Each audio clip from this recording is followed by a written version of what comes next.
Coming up on Hunter News Now, we'll take you inside Alumni Weekend with a full recap on the reunions and an introduction to the newest members of the Hunters Alumni Hall of Fame. And protests over cuts to CUNY's budget, we'll tell you what's at stake and what faculty and staff are fighting for. The Battle of the Bands has been fought and won in an epic day of music at Hunter College. We'll tell you who came out on top. All that and more coming up on this edition of Hunter News Now.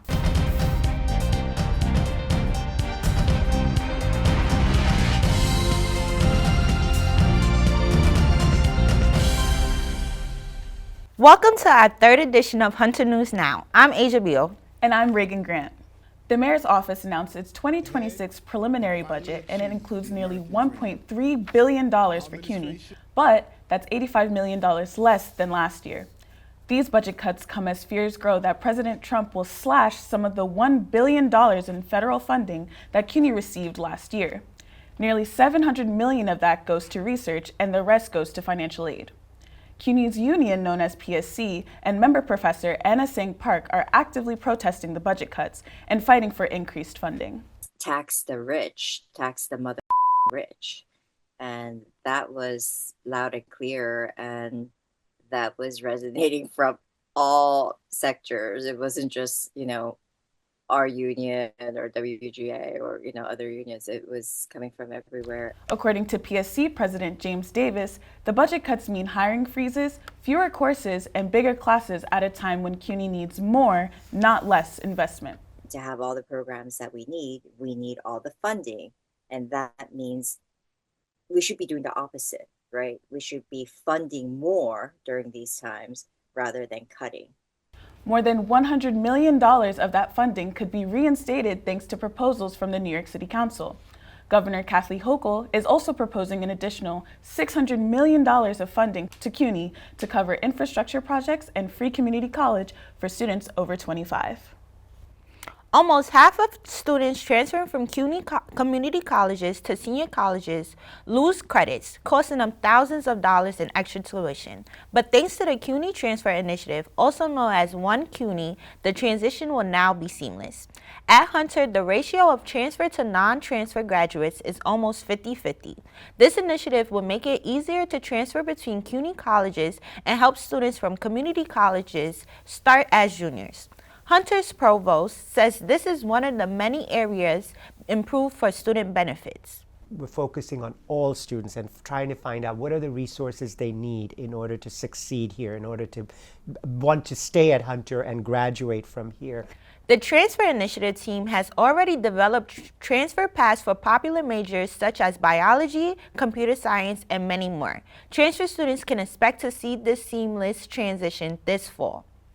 You may have noticed some older students on the campus last month. That's because Hunter hosted its first Alumni Weekend since 2019. Around 400 Hunter grads attended the festivities representing classes from the 1940s to the 2020s. Edison Ruiz has more on the alums that return to walk the halls of Hunter once more. Nice to see you. Laughs, smiles, and conversations filled up Hunter's Alumni Weekend. Alums shared memories and reconnected during tasty breakfasts, informative faculty talks, and student-led campus tours. The sense and the feel here was just coming home to Hunter and embracing being back here on campus and all the wonderful things that makes Hunter what it is today. Everything about my family and my New York experience was Hunter. Alums also got to know Hunter's new president, Nancy Cantor, during a conversation led by the class of 2022 alum, Devashish Basnet. Basnet, who studied political science and public policy at Hunter, is only the second student in Hunter's history to receive the prestigious Rhodes Fellowship. Hunter is what gave me the language and the vision for what I wanted to do in the real world, which is fight for people that were sitting right beside me.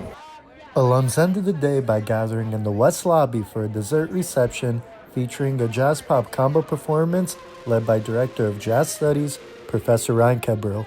It's so overwhelmingly just heartrending to see this amazing talent pool of Hunter alums. And they love it. They love coming back. They love each other. As a senior in my final semester, seeing these generations of alums come together to share what they're doing with their lives, in many cases thanks to their time at Hunter, is a powerful reminder of how this school has shaped many lives, including mine, Edison Marie's, Hunter News Now. As part of Alumni Weekend, Hunter College recognized some of its superstar alums with its highest honor, induction into the Alumni Hall of Fame. The Hall of Fame was established in 1972 to honor alums who demonstrate either exceptional service to the college or outstanding professional achievement and contributions to the community. The college welcomed 5 new Hall of Famers this year. Sebastian Fricari has more on the achievements of these lifelong Hawks. All of these individuals have a decorated career that landed them in the Hall of Fame. This year's nominees are Professor Judith Aponte, a trailblazer for Hispanic healthcare who has been training health professionals in the Bronx with the CUNY Institute for Health Equity. As the editor-in-chief of Hispanic Healthcare International, Aponte has authored several groundbreaking articles on the intersection between Hispanic heritage and health. Aliza Ben Zachariah is a leader in multiple sclerosis therapy and research. She is the former president of the International Organization of Multiple Sclerosis Nurses and the Center for Nursing Research, and Innovation Associates Director at Mount Sinai Hospital. Eileen O'Connor Collins' 30-year career in dementia research earned her Connecticut's Nightingale Award and the Aging Services Award for Excellence by Leading Age. Senator Andrew Gernardis is a 2024 Eva Castengrove Fellowship Leader who graduated from Hunter College in 2006. He was elected to New York State's 29th Senate District in 2019. Before his senatorship, he co-founded Bay Ridge Cares, an aid organization that supported Hurricane Sandy victims, and now he champions working family rights. Caitlin Greendidge graduated from Hunter College in 2010, has written for major publications like Vogue and the New York Times, and she has 2 critically acclaimed books, We Love You, Charlie Freeman, and Liberté. Greendidge's work has won her fellowships from the Whiting Foundation to the Guggenheim Foundation. Last but certainly not least, Leslie Lyth was awarded the Major Award for Community Service for her emergency response work at New York City Department of Health during the pandemic, and her service at hospitals and sporting events around the world. Lyth has recently helped asylum seekers gain proper documentation at St. Francis of Assisi Church. Another honoree right here in the journalism program. Every year, the Pulitzer Center awards one Hunter student a $3,000 stipend to report and produce a story focused on an undercovered issue overseas. The student pitches the story and itinerary and then reports on their topic with the help of a Pulitzer advisor. This year's Pulitzer Fellow is Julia Wysokinska, a second-year political science and journalism student. She was a finalist for the fellowship last year and applied again with a story idea about a movement in Argentina to erase history by closing historical detention centers that were opened during the country's dictatorship from 1976 to 1983. And now, with her fellowship in hand, Wysokinska is preparing for her upcoming assignment. I'm really just thinking about how to make sure I can get the most work done possible in order to get the most complete story published in the end. Her reporting in Argentina will begin in June. Stay tuned to the Pulitzer Center's website to see Wysokinska's finished story.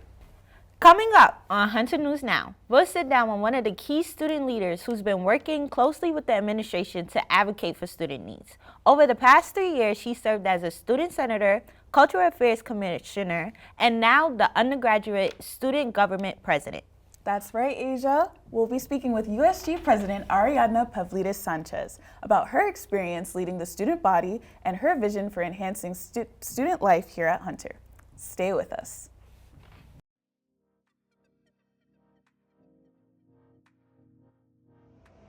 Hi, my name's Christine Davis and I'm the Director of Advising at Hunter. I wanted to talk to you a little bit about what our office provides. We have 2 locations here at Hunter. Our main one is on the 11th floor of the East Building.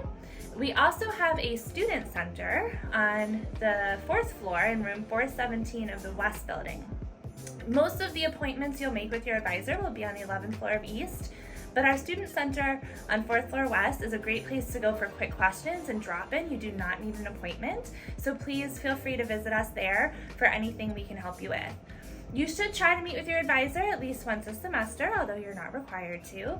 And you can make appointments with us on Navigate, or feel free to email us with any questions. We're here to help you with, of course, your classes, but also making sure you're doing well, connecting you with support services, or just general questions about the college. We hope to see you soon. Thanks so much.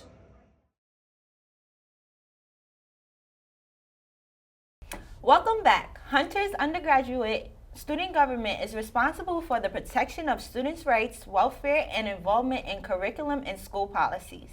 Today we have our first student guest, USG President Ariadna Pavlidis-Sanchez. Ariadna is a senior Roosevelt scholar and works closely with Hunter's administration and other USG members to create initiatives from everything from gender-neutral bathrooms to our annual spring concerts. Welcome to the show, Ariadna. Thank you. I'm so excited to be here. All right, with only a limited time left in your position as USG at Hunter, what are your top initiatives? How would you define success?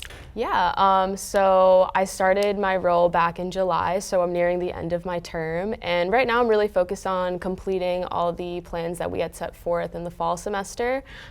So we have a few events coming up that I'll share with you in a little bit.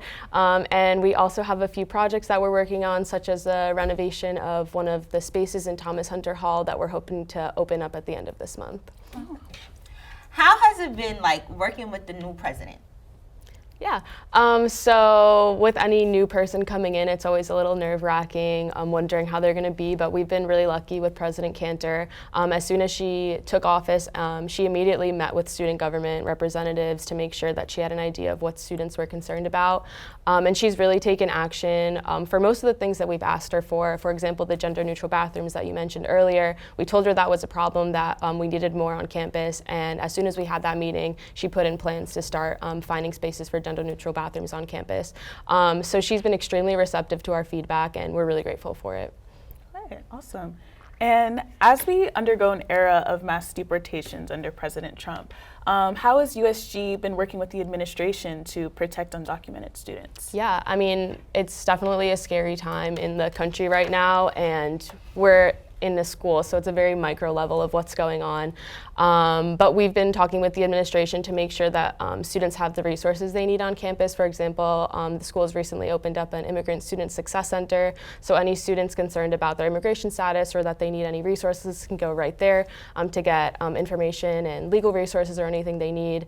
And also the school has a web page online. If you just search up Hunter College Support for Immigrant Students, they have a list of plans for what would happen if ICE came on campus, and really anything that you need and any information you need regarding that issue.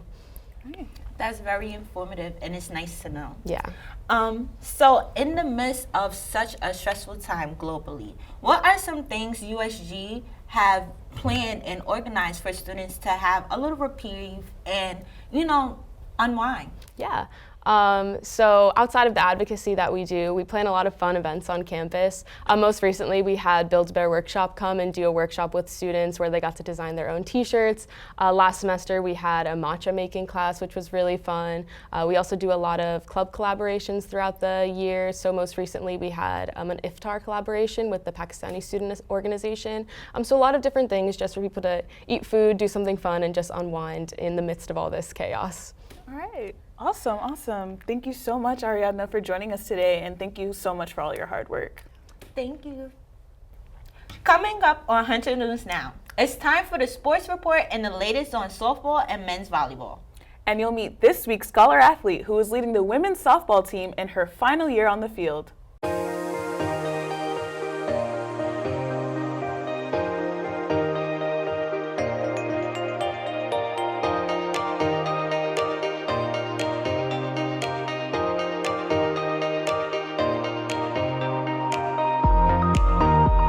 We help students prepare for the world of work, so not just their application materials, but ensuring that they're career ready.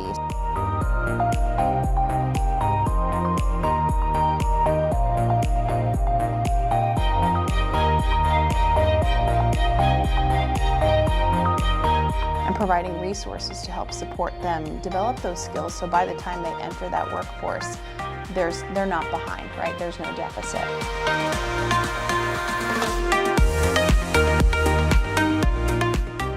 So start thinking about us now. Use us early and use us often. And be sure to follow us at Hunter Career Center.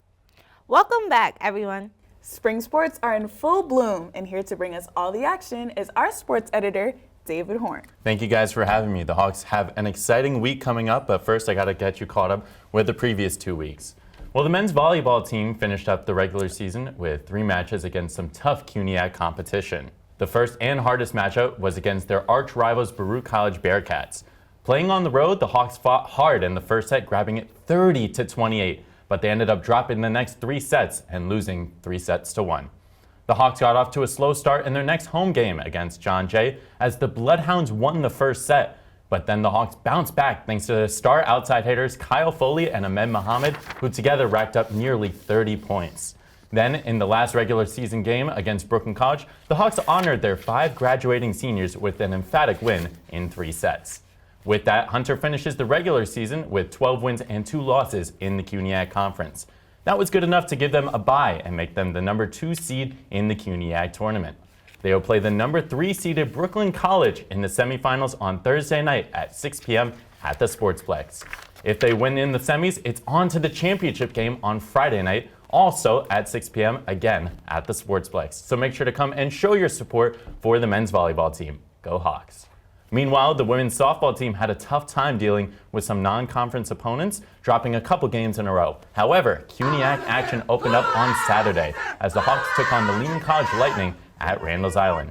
The first game of the doubleheader ended with a 10-2 win for the Hawks, who racked up 14 hits. And another win for the Hawks in the second game. Paige Woodleck, Sonia Rosales-Rosenthal, and Jessica Fowler homered, with Fowler knocking in a grand slam and a 2-run home run. While she wasn't swinging for the fences, team captain Nicole Bowe finished the 2 games going 5 for 6 with 3 RBIs and 4 runs scored. Off the field, Bowe is the SAC president and a grad student earning her master's in adolescent social studies education. Now in her last season, she's looking to get her 2nd championship ring while balancing work and school, as she's our Scholar Athlete of the Week. Each of us brings something completely different to the game and how we do very different things. I think I love the most about how close we've gotten through it as well. Hi, my name's Nicole Bowe. I'm a senior on the softball team. My dad signed me up for T-ball when I was 5, and it kind of stuck ever since there.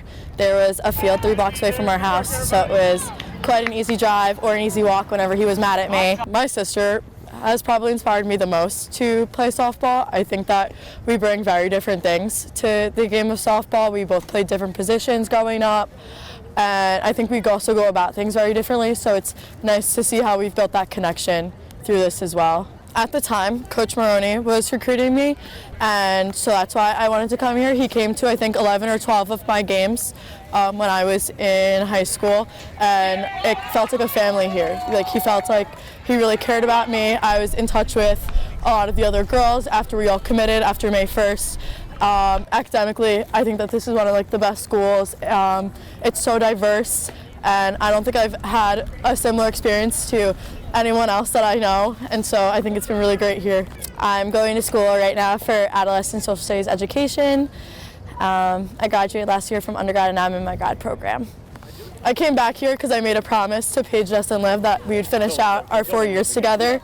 And, you know, I want nothing more than to come back and win another CUNY championship, and to do it with my best friends that I've made for 3 years. It means a little something more. The 2022 championship team was a very interesting team. We all came in basically as 12 freshmen and 3 seniors, so everyone was naive. They didn't really know what we were walking into. And I think it was really special that we all got to go through this together, especially me, Paige, Jess, and Liv. You know, we've been here for 4 years, and I think it's really cool that we got to experience that big championship win together, and now we're going to try and do the same thing this year. Our goals for the 2025 season are to finish out, win CUNYs, but we also kind of want to walk away from this having fun. You know, this is my last year here, so I want to be able to look back on this and enjoy it, and also leave this program in a way better place than I came into it in. Well, Nicole and the Hawks had a great start to the CUNY competition, and I wish them the best of luck coming playoff time. Yes, Nicole and the rest of the Hawks should be very proud of themselves for this season. What do you think? I agree. I think they're doing great. David, thank you for coming. Of course, thank you guys for having me. I'm excited to catch up with next time with the men's volleyball championships. Coming up next, we'll see how students rocked out at the second annual Battle of the Bands. And hear all the creative ways Hunter students are planning to celebrate spring break in a new edition of Hunter Student Speaks. Don't go anywhere. Hunter students are getting a reason to smile here on 68th Street. In late December of 2024, the MTA announced that Hunter College's very own subway station is now fully accessible. Now equipped with 3 elevators, with one going from the street to the mezzanine level on 68th Street and 2 going from the mezzanine to the platform, going in both the uptown and downtown directions.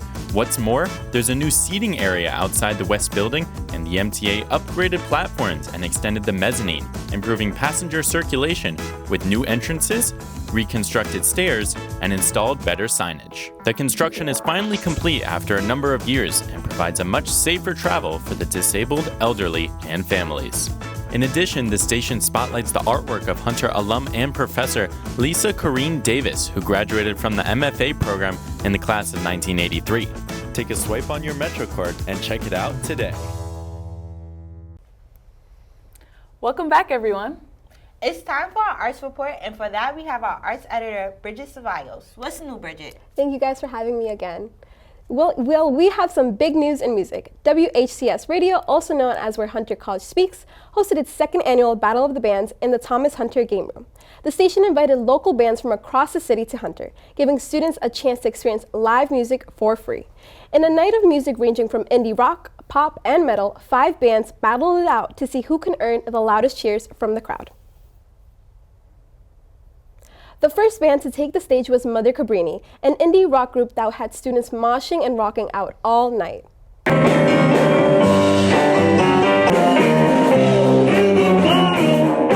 Next up was ABCDEFGH, a band formed by Hunter students just 2 weeks before the concert. Despite the short time together, they performed original songs and absolutely killed it.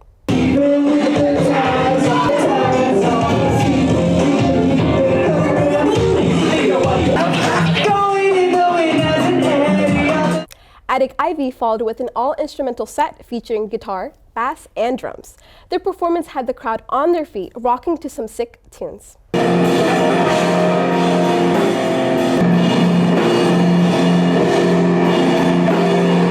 Crippled Sound, a death grind band, brought the energy to the next level, leaving their new fans in a frenzy with their powerful performance.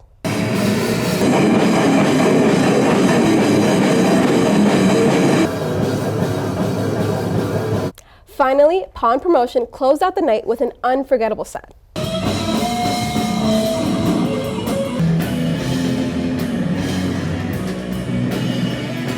And drumroll please, the winners of the 2025 Battle of the Bands are in first place, Pawn Promotion, second place, Crippled Sound, and in third place, ABCDEFGH.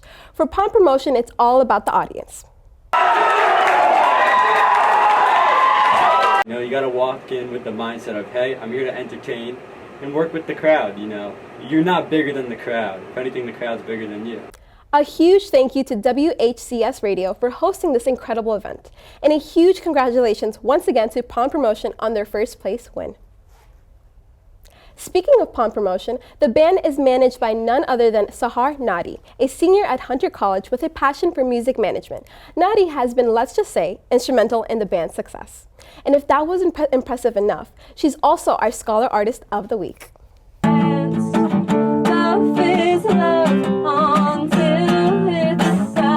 do I love music? Oh my gosh, why do I breathe? Why do I blink? Hi, my name is Sahar Nadi. I'm a double major at Hunter. I study music and Latin. Okay. I've been in choirs since I was really little. Like, they had us starting in like first grade with choirs. That was very foundational. Like, we learned how to read music that young. It might be corny, but I do think my favorite instrument is voice. Just because, well, I have the most control over that right now. But also, it's so vulnerable. like when you go in front of an audience of people and you play your guitar and you miss a few notes, like whatever, you can blame it on the guitar. So I come from like low-key a Hunter family. Like my brother went to Hunter, my sister went to Hunter. The community that I met from Hunter after enrolling was just what solidified me in staying, and that my decision was right. Music has been the reason why I found good friends. Like even if we come from entirely different walks of life, if you're like a sporty kid or a nerdy kid or whatever, like my friend group was like very mixed, but the only thing we really had in common was our music taste. I met On Promotion in 2023, and at first I was a fan, so I would pull up to the shows, I would rock out, that's how I learned all of their lyrics. Like, oh, you should manage us, you've already booked half of our shows, da da da da. And I was like, I don't know if I need that responsibility. So now I'm like officially their manager, I have their email password. When I got the email password, I was like, okay, it's real now. On April 17th, On Promotion is scheduled to perform at Baker Falls, which was, I think, formerly the Knitting Factory. Kurt Cobain performed there. That's crazy. And then also on April 19th, we're trying to get something going at Mercury Lounge. But definitely follow pawn.promotion on Instagram for more information. Dream career in like 5 years. Oh, I want to run a music festival like Govball. But it would be so cool to be able to do something that sustaining for the local art community. So guys, what was your favorite band from Battle of the Bands? Mine personally was Attic Ivy. I didn't make it, but I wish I made it. It sounded so great. But Bridget, thank you for coming. Thank you guys. Yes, thanks for coming. Finally, spring break is just around the corner, and it couldn't be here fast enough. That's right. The recruiting company Handshake reports 60% of college students experience some type of academic burnout every semester. So I asked students what they're planning to do to recharge before finals in this edition of Hunter Students Speak. I am very excited for spring break. Of course I am. I want to get out of here. I'm done. I'm so done. I'm very excited for spring break because I'm going to drink. Yeah, I think it's but I know that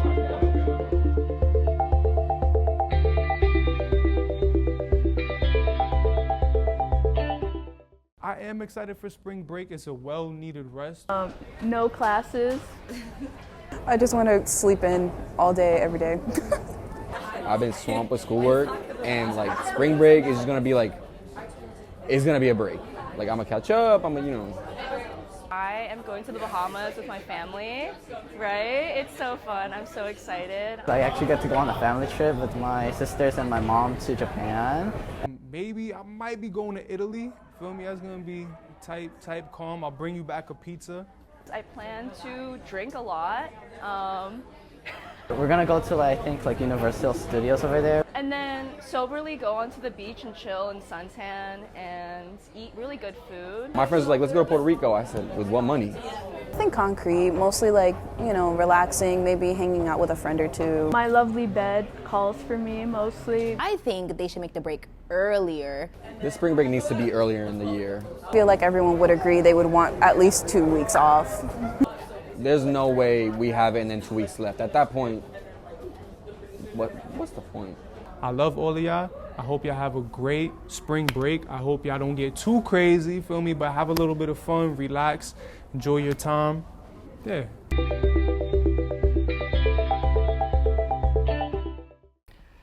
Well, that's all we have for our third edition of Hunter News Now for the spring semester. You can check out all of our student stories on our YouTube channel, Hunter College Journalism. And be sure to follow us at Hunter JOURPGM on Instagram and at Hunter Join on X. On behalf of everyone in the studio, thank you for watching. See you next time.